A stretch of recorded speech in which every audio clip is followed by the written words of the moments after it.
Your windproof lighter is engineered to work best with Zippo premium lighter fluid and flints. Lighter fluid will evaporate even when the lighter is not used, so be sure to always keep the lid closed, and it's a good idea to refill before each outing. Take caution to do the following away from any source of fire or flame.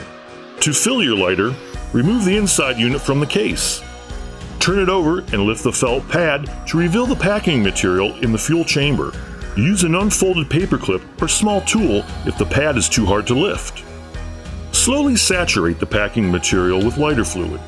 Stop filling when the fluid reaches the top of the packing or begins to change color. Do not overfill. If overfilled, the lighter will leak fuel. Avoid getting the fluid on your skin, as it is a skin irritant. If contact with skin does occur, wash the affected areas promptly with mild soap and water. Insert the inside unit back into the case, making sure to wipe any excess fluid from the lighter and your hands before igniting the lighter. Be sure the fuel can is closed and there is no spilled fuel in the vicinity before igniting.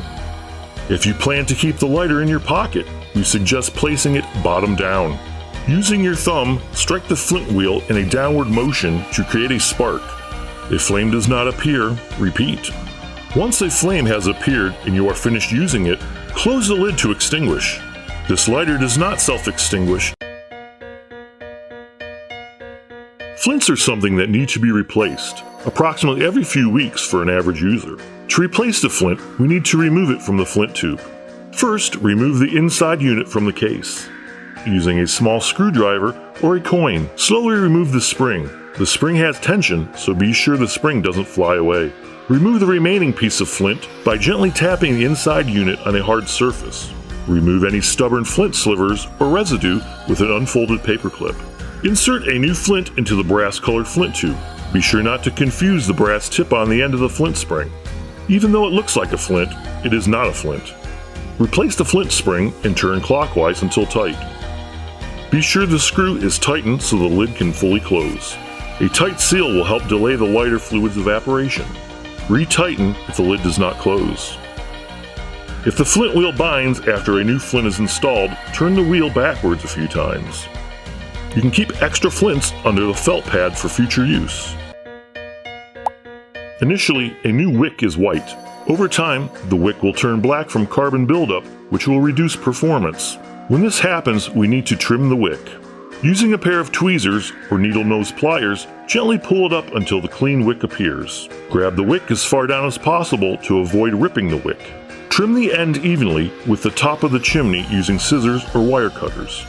This should be performed once or twice a year. Each wick is almost 4 inches in length, so after 2 to 3 trimmings, you'll need to replace the wick. The wick should be changed if the lighter does not light properly, or if the ignition process has to be repeated multiple times.